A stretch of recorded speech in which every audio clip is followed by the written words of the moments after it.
Je me doutais. Les gens pas du tout partis. Notre palier regorgeait de troupes Landsturm et de civils des trains de la gare, soi-disant réfugiés de Strasbourg. Les altercations s'engueulaient de ce qu'ils avaient vu ou pas vu. Ah, l'armée Leclerc, ah, les Sénégalais coupe-coupe.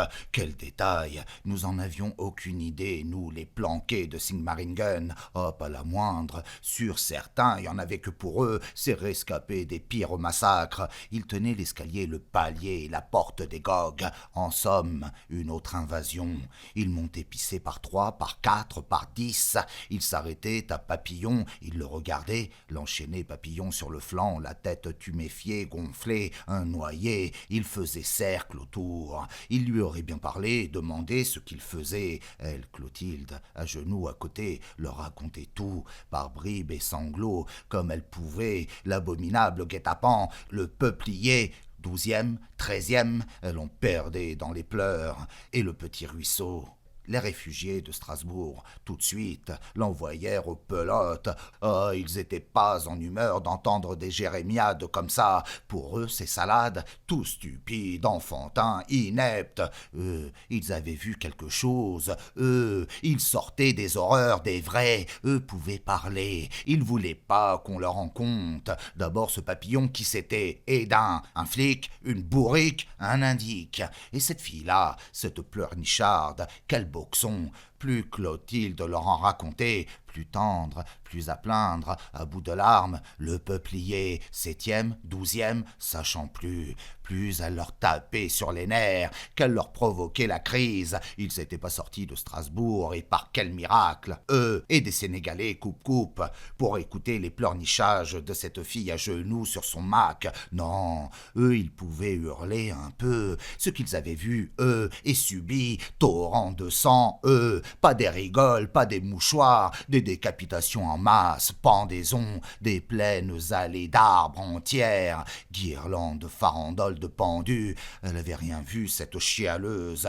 ni nous non plus, feignants, planqués, trouilles, ni les Sénégalais de Strasbourg, ni les fifis arracheurs d'yeux, rien vu. Si on les exaspérait avec nos airs de tout connaître, ils se mettaient même à en parler de plus en plus fort, à s'égosiller des écharperies de leur Strasbourg, et qu'ils s'indignaient de cette fille-là, Clotilde, ce culot, la pleurnicheuse, qu'elle n'avait pas la moindre idée, nous là non plus, tapés d'œufs, si fragile, oisif, qu'elle avait qu'à y aller un peu, Strasbourg, perruche, qu'elle la regretterait, sa frontière suisse, cabotine, qu'ils y montreraient les fifis, son 12e, 13e arbre, ah là, le bon, la branche à la pendre, elle les faisait souffrir, oui, ces balivernes, écoutez ça, que l'armée Leclerc arrive un peu, ce serait pas un petit guet-apens qui lui ferait sortir les boyaux, larmoyeuses connes, les nègres coupe-coupe, elle verrait, elle pleurerait plus pour rien,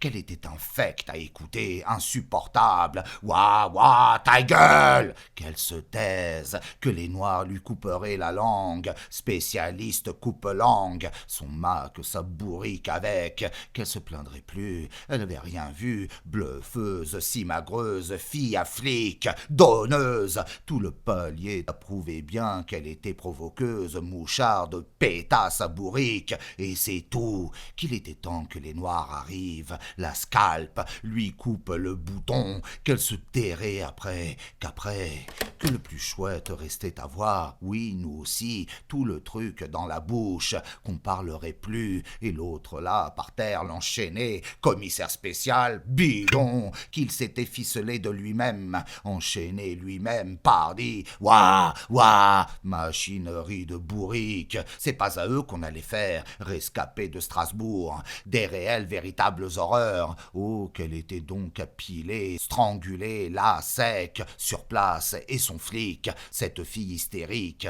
avec ses histoires de frontières, traquenards, patati, garce. S'ils auraient été à Strasbourg, elle, son flic, il se plaindrait plus, oh, la douloureuse poufiasse.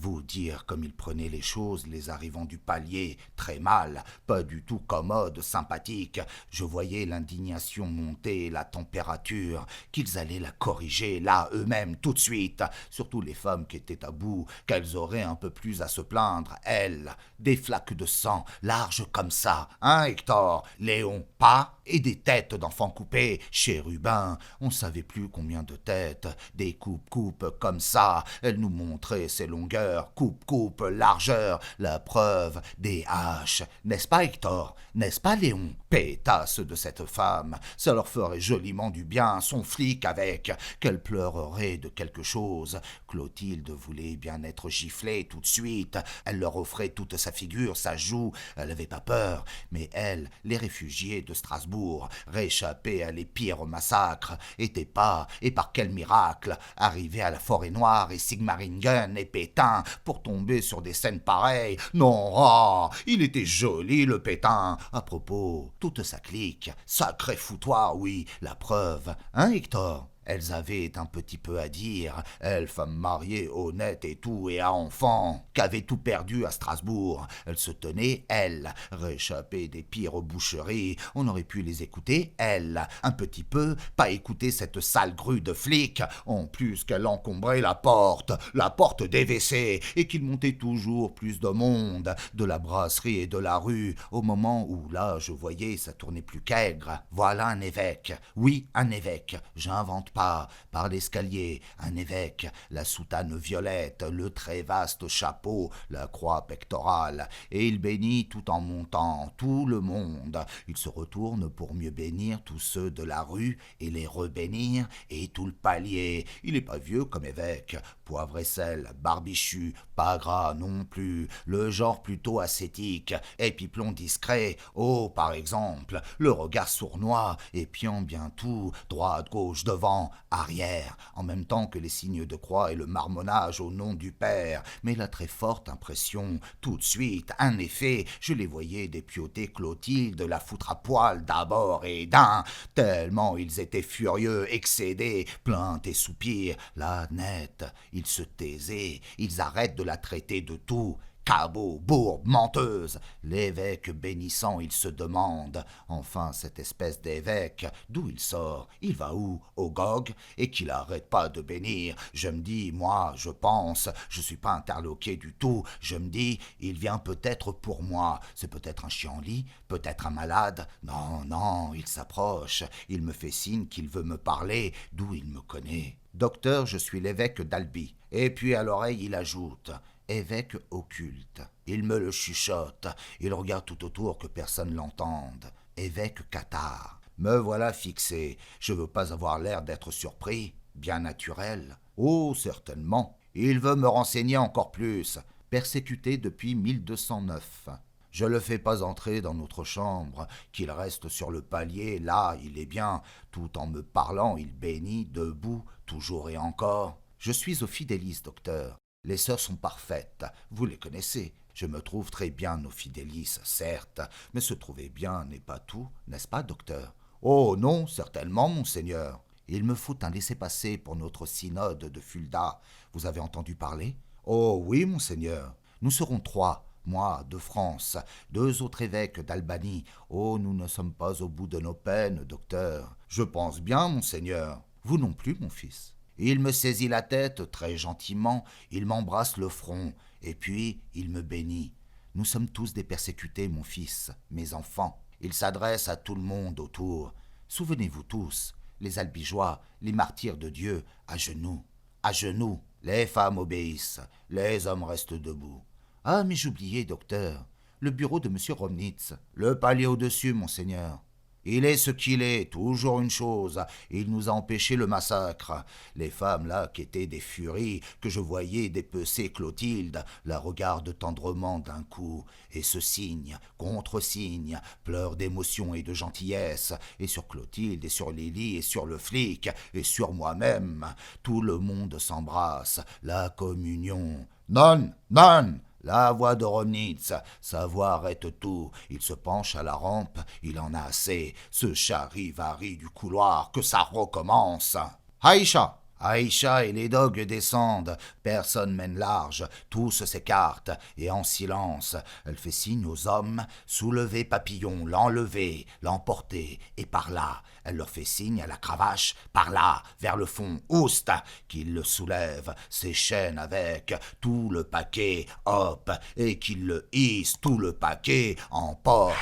L'évêque regarde, il bénit encore, il me redemande, vous n'êtes pas cathare ? Il me pose la question, il profite du brouhaha, que personne peut nous écouter. Il s'appelle, il m'a pas dit, je sais pas comment. Monseigneur qui? Non, non, pas cathare. Je lui hurle, qu'ils entendent tous quand même, malgré le boucan, tout le palier. Oh, j'ai le réflexe, l'autodéfense. L'instant même, j'ai acquis l'autodéfense, une grâce de Dieu, le sens animal. Je suis trop haï par tout le monde, en but à de telles calomnies. Celui-là en plus, persécuté à la mort, moi, qui me fous du cathare. Déjà de l'article 75, cathare, salut, il doit être fameux ce filou, champion vicieux provocateur, et à la pêche, il m'aura pas, je rehurle encore, que Romnitz, Aïcha m'entendent bien, pas cathare, je me défends. C'est pas demain qu'on me rembringuera dans un truc. Cathare albigeois archevêque, absolument à la surprise, esbrouf total, nom de Saint-Foutre, zut.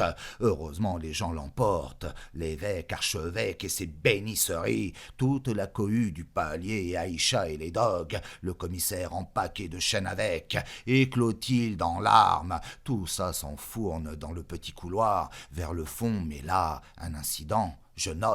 Je vous note, Clotilde pousse un cri, elle fait volte-face et se jette, elle, la si frêle pleurante Clotilde, contre les brutes de Strasbourg, il la renvoie contre le mur, dinguée, avec une de ces violences, qu'elle comme s'aplatit, oh, mais elle se rebiffe encore, qu'incre-attaque, elle, la si frêle en larmes Clotilde, elle rattrape son papillon par le bout de la chaîne et le lâche plus.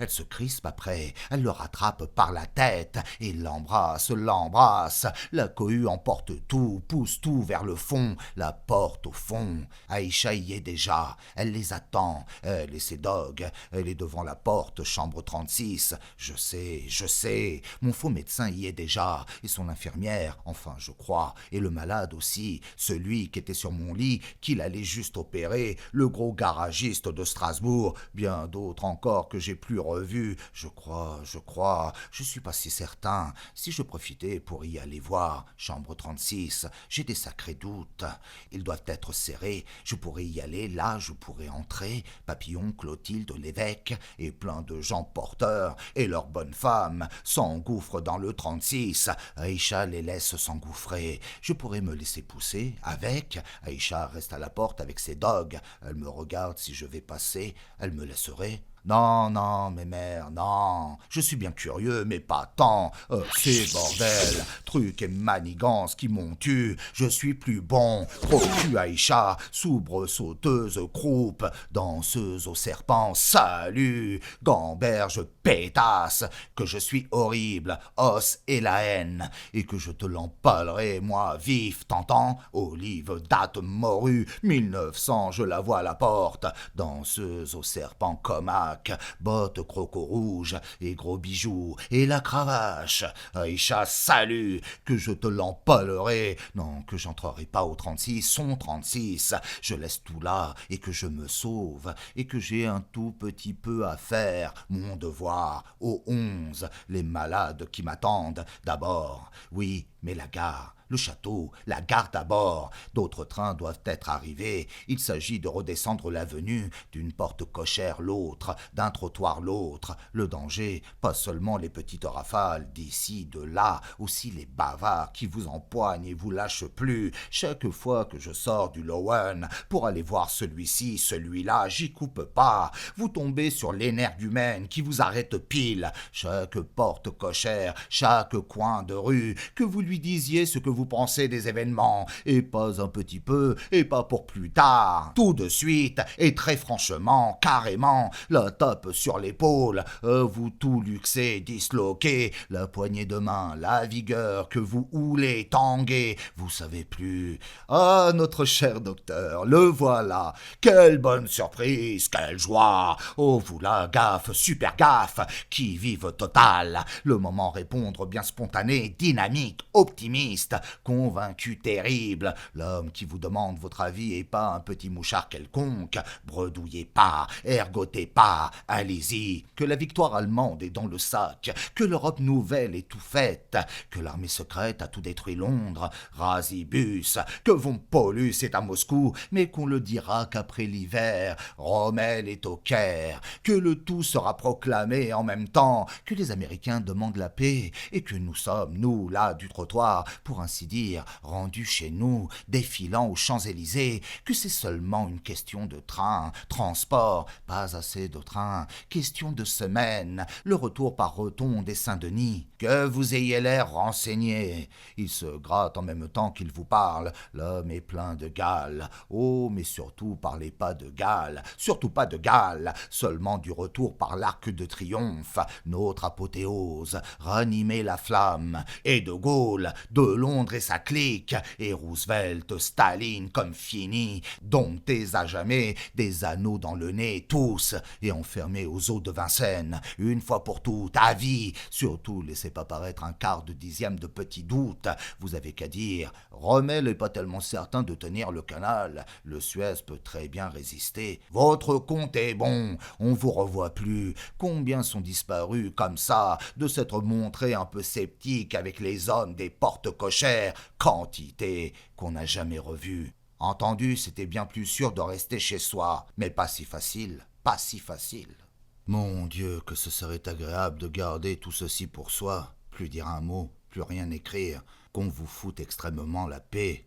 On irait finir quelque part au bord de la mer, pas la Côte d'Azur, la mer vraie, l'océan, on parlerait plus à personne, tout à fait tranquille, oublié. Mais la croque, mimile, trompette et grosse caisse, aux agrès, vieux clown, et que ça saute plus haut, vous êtes un petit peu attendu. Le public vous demande qu'une seule chose, que vous vous cassiez bien la gueule. Achille m'a fait relancer hier. Pourquoi je me faisais tant attendre? Vieux merlan frit libidineux, il a jamais écrit un livre, lui, jamais souffert de la tête, lui, merde. Loukoum, son loufia, est venu me voir.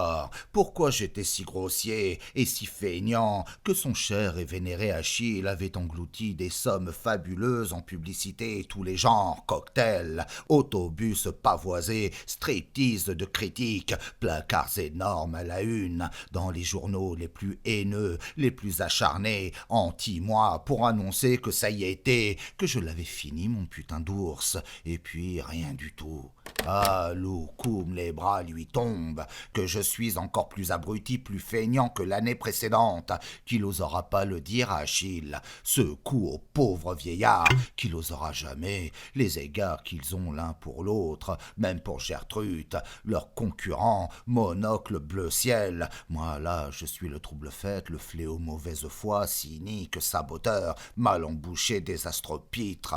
Si je pouvais penser un petit peu qu'Achille doit partir à Dax et revenir par Aix et Enghien, et qu'il n'est pas jeune, qu'il aura 100 ans en juillet, et qu'il voulait pas s'en aller avant que cette histoire soit réglée, tous mes manuscrits dans sa cave, qu'il a déjà renoncé pour moi à Marienbad, à Évian, qu'il va tout juste au Luxembourg, aux Champs-Élysées, que Guignol l'amuse même plus, ni le petit chemin de fer du bois, tellement il se ronge des sommes qu'il a engagées, placées pour ma gloire, et que je m'en fous, que j'ai pas la moindre conscience, à la fourrière, l'ours, Loukoum, un taxi, vite! Il est surpris, mais il se lève, il me suit, le jardin, le trottoir. Chauffeur, monsieur à Lourdes, chauffeur, vite, vite! Ah, il venait me secouer l'apathie. Je vais le guérir, moi, Lourdes, pas Lourdes. Qu'ils y aillent tous les 3, 4 à Lourdes. Qu'ils s'ennuient pas. Moi, j'ai mieux à faire, un petit peu. Je vous parlais de là-bas, du palier. Je pouvais penser qu'après Papillon et Clotilde, et l'évêque Cathare, et le faux médecin et l'opéré, et l'espèce de tuerie de la gare, ça pouvait suffire. Un moment, qu'on avait droit à un peu de calme. Enfin, à plus tant de Strasbourgeois, ce ramas de scandaleux tous les genres, énergumènes, gueulards, commères, chienlits, faux ceci, faux cela, mais pas du tout. Il en grimpait toujours d'autres, et de plus en plus, de la rue, de la brasserie, de partout, les uns sur les autres. Ils obstruaient l'escalier, ils faisaient bouchon. Essayer d'aller à l'encontre, c'était se faire piler, laminer. C'est qu'ils étaient furieux en plus, qu'ils voulaient tout et tout de suite, manger, dormir, boire, pisser, et ils le criaient, fastidieux en rage, pisser, boire, bouffer, chez nous, je me risque. Laissez-moi passer. Non, non, non. Amène-moi. Et fiotte, arrive. Et ordure, arrive sanguinaire. Les faits que je leur fais, leurs sentiments, mon prestige. Il n'a pas beaucoup relevé depuis mon prestige, mais là, l'urgence, je devais aller au château, tant pis, plus tard. Et le Romnitz, le palier au-dessus, je monte donc, je descends pas. La chambre 28, toc toc toc. Eren, il est allongé, il fume. Je vous ai défendu de fumer, commandant. J'attaque. Je le fais rire quand je lui défends ceci, cela. Pourtant, c'est la seule façon. L'aplatissement, ils se permettent tout.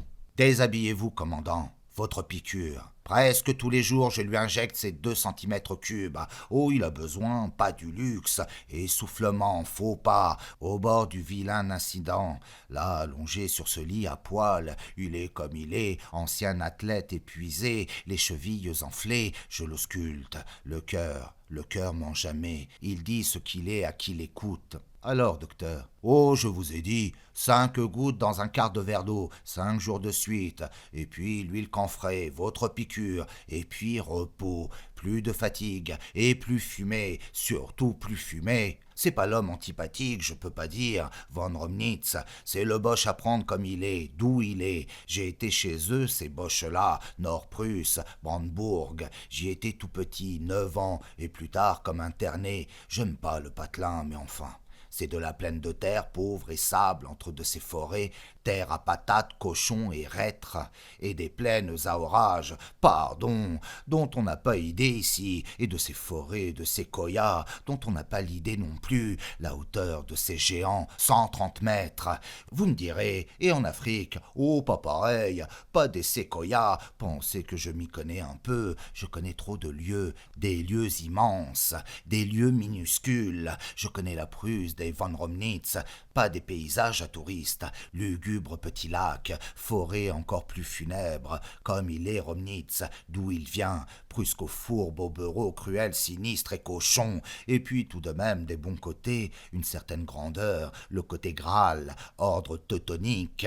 Vous pensez ce coup de Vincennes, la fessée de Vincennes, l'avait foutu une fois pour toutes dans une de ses haines et bouderies, que moi pourtant qui sais faire rire, je devais m'employer un petit peu pour qu'il se foute pas complet en quart et me bute.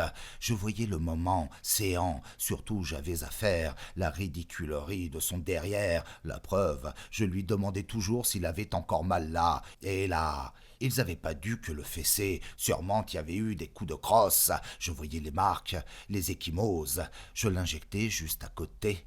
Je voulais qu'il se présente sur le flanc. Oh, il l'avait pas ménagé. Ça me faisait souvenir des certificats. Je sous-signais, etc. Avoir observé, etc. Ecchymose, suffusion sanguine, marque de coup, agression dont Madame Pelfroy nous dit avoir été victime.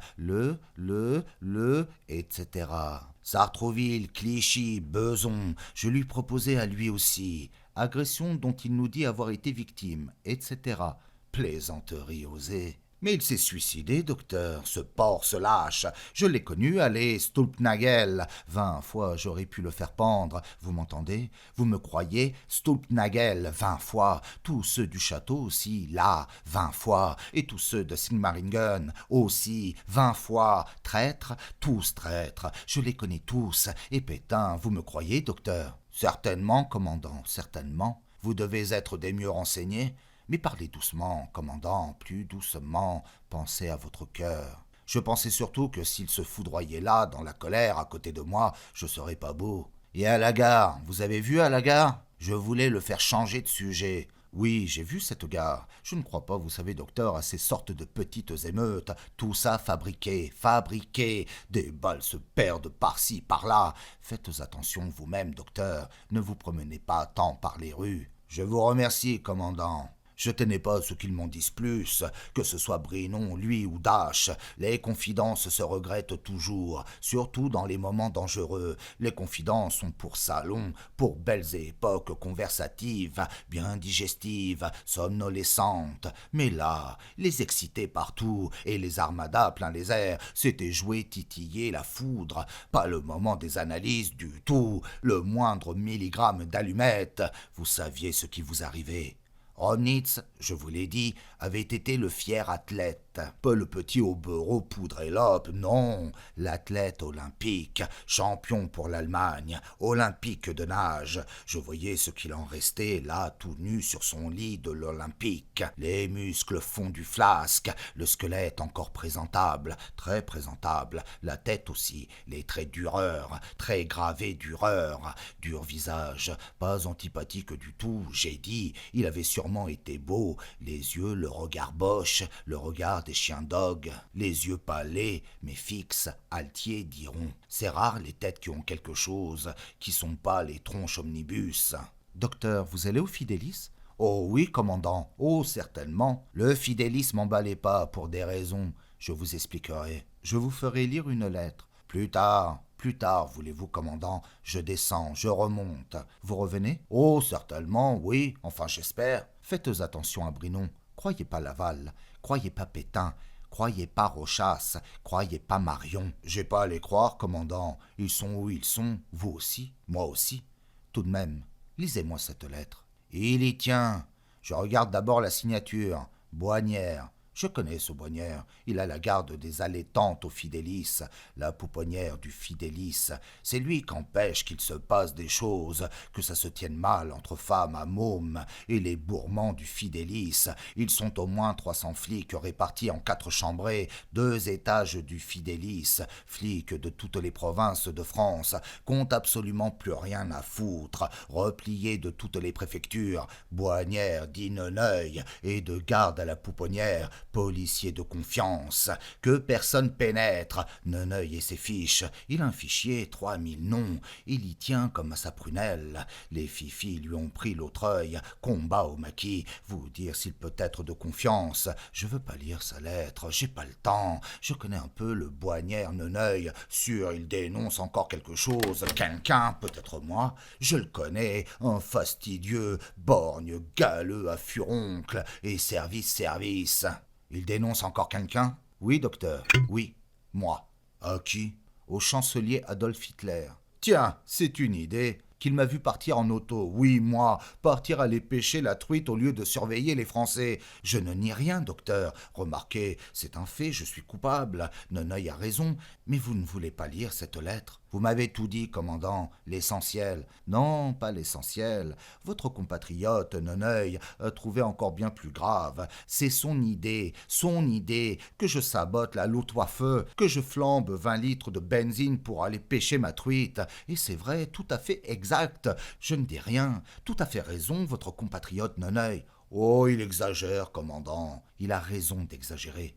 C'était pas le moment de le contredire. Dialectique, mon cul. Tous dans le même sac, tous. Et leur damnée Luftwaffe, pour ce qu'elle servait, je l'ai pas lui dire non plus. Attendez, docteur, attendez. Je l'ai fait venir. Son insistance que je lise cette lettre, que je reste là, Neneuil qu'il voulait me montrer. Docteur, je vous prie, excusez-moi. Asseyez-vous. Et il renfile sa culotte, remet ses bottes, son dolman. Il va à la porte, il l'ouvre, il va à la rampe, il se penche, et à voix forte. « Hier, Monsieur Boignère n'est pas là ?»« Si, commandant, me voici, je monte. »« En fait, il arrive, il est là. Entrez. Vous êtes bien Boignère, dit Neneuil. »« Oui, commandant. Regardez-moi alors en face, bien en face. Vous avez bien écrit cette lettre ?»« Oui, commandant. Vous reconnaissez ?»« Oui, commandant. À qui vous l'avez envoyée ?»« Vous avez l'adresse, commandant. »« Oh, pas intimidé du tout. Je n'ai fait que mon devoir, commandant. » Eh bien moi, monsieur Boignère, je vais faire le mien, dit Neneuil. Regardez-moi bien en face, là, bien en face. Flac, flac. Deux alors de ces sérieuses baffes que le Neneuil en est comme soulevé. Son bandeau vole, arraché. Voilà, moi, ce que je pense, monsieur Boignère, dit Neneuil. En plus, et j'ajoute, je pourrais vous faire corriger bien plus, et vous le savez, et je le fais pas. Vous corrigez une fois pour toutes, misérable canaille. Je gaspille l'essence, je sabote la Luftwaffe. Je ne gaspillerai pas une petite balle pour vous faire taire, monsieur Neneuil. Pas un nœud de la corde. Vous valez pas un nœud de la corde. Rien. Sortez, sortez. Foutez-moi le camp, et que je vous revoie plus, plus jamais. Si je vous revois jamais ici, je vous fais noyer, je vous fais aller voir les truites. Partez, partez, et au galop, tout de suite, à Berlin. Prenez votre lettre, Neneuil. La lâchez pas, Neneuil. Vous la ferez lire au Führer lui-même, à Berlin, au galop. Monsieur Neneuil, Laos, Laos. Et que je vous revoie jamais ici, jamais, Laos, Laos. C'était la colère. Neneuil rajustait son bandeau. Si je vous revois jamais ici, vous serez fusillé et noyé, je vous le dis, les motifs manquent pas. Neneuil se vatela salé, l'avait tout de même assez ému, il vacillait, il remettait son bandeau, mais mal. Bon, commandant, vous me donnez l'ordre. Il s'en va, il referme la porte. Docteur, vous avez vu cet homme? Il appartient au service depuis 22 ans. Il n'a pas arrêté de trahir depuis 22 ans. Il nous trahit, il vous trahit, il dénonce à Pierre et à Paul. Il a trahi l'Angleterre, la Hollande, la Suisse, la Russie. Il est pire que le Pope Gapone, pire que Laval, pire que Pétain. Il dénonce tout. Je lui ai sauvé la vie 20 fois, moi, docteur. J'ai été chargé de l'abattre 20 fois, moi. Neneuil, je pourrais le faire fusiller sur place. Il a écrit aux Anglais. Il voulait faire enlever Laval, oui, et je sais par qui. Par les ministres du château, oui. Voilà ce que vous écoutez, vous, docteur, tous traîtres, juifs, complot au château, vous le savez. J'écoute, commandant, je vous écoute. Oh, certes, vous avez bien raison. Vous pensez, il m'affirmerait que je suis mongol, que j'irai pas le contredire. Eh bien, docteur, sachez une chose, de vous à moi, il va me dire la chose. Il se tait, il se reprend. Ah, tout de même. Vous le savez ou vous le savez pas. J'ai fait arrêter Ménétrel. Je peux pas les faire arrêter tous, non, tout le château, et pourtant, il faudrait, ils méritent, tous, docteur, et vous avec, et Lucher, et votre juif Brinon, et tous les autres juifs du château, un ghetto, ce château, vous le savez? Certainement, je le sais, commandant. Vous avez l'air de vous en fiche, mais ils vous rateront pas, les juifs. Vous non plus. Ils vous rateront pas, commandant. On en était presque à rire, cet avenir drôlé au possible. Alors voulez-vous, aurez-vous l'amabilité de me faire une seconde piqûre? Ce charmant homme m'a fatigué. J'ai vu, commandant, j'ai vu. Pas m'assassiner tout de même, docteur, pas encore. Ah, qu'on est à rire, à pouffer. Commandant, je vous ferai remarquer que moi je n'assassine personne, moi, ni ici, ni ailleurs, que je n'ai pas laissé mourir un seul malade, moi. Pourtant, je vous prie, les circonstances, les conditions, je saisirai l'occasion, je vous ferai remarquer, commandant, puisque nous en sommes à nous dire, que ces 2 centilitres cubes d'huile camphrée que je vais vous injecter et dont vous avez tant besoin, je me les procure, non pas chez votre Hofrichter apothèque, non, Richter m'a toujours répondu qu'il n'en avait pas. Vous le savez, vous qui savez tout, que cette huile camphrée me vient de Suisse et que je l'achète à prix d'or, par passeur, le mien d'or. Attention, pas d'Adolf Hitler, ni du Reich, même que j'ai de l'or plein ma chambre. Vous qui savez tout, que vous demandez qu'à le saisir, comme les Sénégalais de Leclerc, mais que vous le saisirez jamais, que vous savez très bien aussi que vous n'auriez plus d'huile au camphrée. Je dois donc vous être reconnaissant, docteur, si je vous comprends. Certainement, vous devez, commandant. Bien. Toute ma reconnaissance, docteur. Stimmt. Mais alors, moi aussi une chose, j'y tiens. Vous qui aimez les certificats, je veux que vous portiez témoignage du comportement de ce Boignère, que vous avez été témoin, que je devais l'abattre, que je ne l'ai pas fait, qu'il m'a positivement défié. Non? Oui, oui, commandant, c'est un fait. Mais allongez-vous et redéshabillez-vous, commandant, votre culotte, seulement votre culotte. Je lui ai refait une piqûre, sa fesse, et je ramasse mon petit matériel, ampoule, coton, seringue. On entend que ça discute dehors, plus bas, encore notre palier, tout notre palier, il recommence. Où est donc ma femme? Surtout ne remuez pas, commandant, votre piqûre, restez allongé, au moins 5 minutes, telle quelle, je vais aller voir.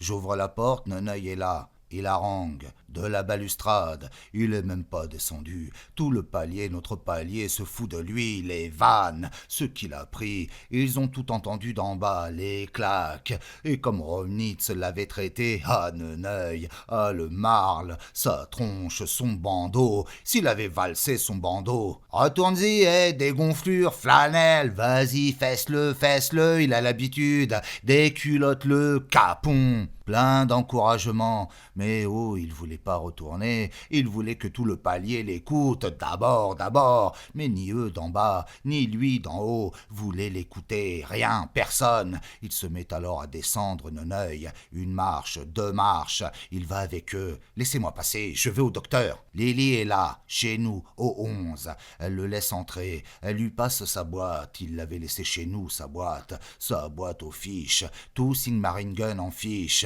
et que ça rebeugle encore tout le palier. Il se fait traiter de fiotte et de nuque qu'il remonte pas dérouiller Romnitz. Le brute, l'Oberflickführer, c'est son fichier, lui, qui l'importe. Le reste, il s'en fout. Tenez tous, écoutez tous, cave que vous êtes, retenez bien tous, Neneuil que je suis, je vous dis merde, Neneuil que je suis, je vous le jure, saloperie, tas de boyaux de vache, marde, grossièreté tous, je sors grandi par ces épreuves, et je reviendrai de Berlin plus redoutable que jamais. Ouh, poulet, va te faire dauffer, et à Berlin, limace, poubelle. Comment tout le palier réagit, mais il le laisse passer, lui et son fichier bien serré sous le bras, et il leur montre, et il tape dessus. C'est mon fichier, oui, hors de d'andouille, et tout Sigmaringen est dedans, con. Je vais les distraire, moi, à Berlin, moi, Neneuil, pêcheur de truites. Là, il se retourne vers en haut, vers le balcon. Il brandit son poing vers Romnitz. Là, il nargue. Le poing vers l'Oberflickführer. Eux qui conseillaient aller le fesser, soudain, sec. Il change d'avis. Il rigole plus. Il laisse Neneuil s'en aller, hystérique, bravachard, idiot. Qu'il pourrait mettre Romnitz à bout. Que c'est le fléau, un mec pareil. Il a pas de mal à descendre tout l'escalier jusqu'à la rue si on le laisse passer. Choléra pareil. Il peut partir avec ses fiches, qu'on le retient pas, personne, même que tout le palier comme fond, plus un moufte, et que ça s'en va, redescend au Stam, les Strasbourgeois, les Volkssturm, les ménagères, que c'était la vraie cohue devant notre porte pour les chiottes et pour ma consultation, plus personne. Il a dit des mots, Neneuil, que les gens sont redescendus à la brasserie, qu'ils veulent plus être vus sur le palier, avec lui, le scandale qu'est Neneuil tout d'un coup, même de le regarder, il y a plus que moi sur le palier, il m'appelle d'en bas, que je vienne. Neneuil, il veut me parler, moi, je descends. Hein, docteur, vous les avez vus,